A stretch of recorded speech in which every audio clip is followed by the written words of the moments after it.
ನಾಯಕರನ್ನ ಯಾವ ಗುಣ ನಿರ್ಧರಿಸುತ್ತೆ? ನಾಯಕರು ಹೇಗಾಗ್ತಾರೆ? ನಾಯಕತ್ವ ಅಂದರೆ ಜನರು ನಿಮ್ಮನ್ನು ಎತ್ತರದ ಜಾಗದಲ್ಲಿ ಕೂರಿಸಿದ್ದಾರೆ. ಎತ್ತರದ ಜಾಗದಲ್ಲಿ ಕೂತಿದ್ರೆ ಅನೇಕ ಜನರಿಗೆ ನೋಡೋಕೆ ಆಗದೇ ಇರುವುದನ್ನು ನೀವು ನೋಡಬಹುದು. ಅದು ನಿಮ್ಮನ್ನು ನಾಯಕನನ್ನಾಗಿಸುತ್ತೆ.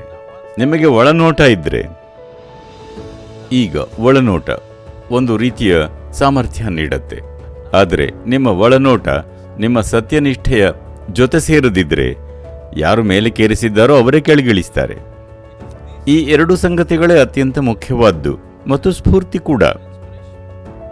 ನೀವು ಸಾಕಷ್ಟು ಸ್ಫೂರ್ತಿ ಹೊಂದಿಲ್ಲದಿದ್ದರೆ ನಾಯಕತ್ವ ನೀರಸವಾಗಬಹುದು. ನಿಮ್ಮ ಒಳನೋಟ ಆಳವಾಗಿದ್ದ ಹೊರತು ನೀವು ನೋಡೋ ಸಂಗತಿ ಅದನ್ನು ನೋಡೋಕ್ಕಾಗದ ಎಲ್ಲರಿಗೂ ಅಮೂಲ್ಯವಾಗಿದ್ದರೆ ಅದನ್ನು ಈಗ ಕಾರ್ಯರೂಪಕ್ಕೆ ಇಳಿಸಬೇಕು. ಅದನ್ನು ಕಾರ್ಯರೂಪಕ್ಕೆ ತರೋ ಸತ್ಯನಿಷ್ಠೆ ಮತ್ತು ಅದಕ್ಕಾಗಿ ಪಟ್ಟು ಬಿಡದೆ ಶ್ರಮಿಸೋ ಸ್ಫೂರ್ತಿ ನಿಮ್ಮಲ್ಲಿ ಇರಬೇಕು.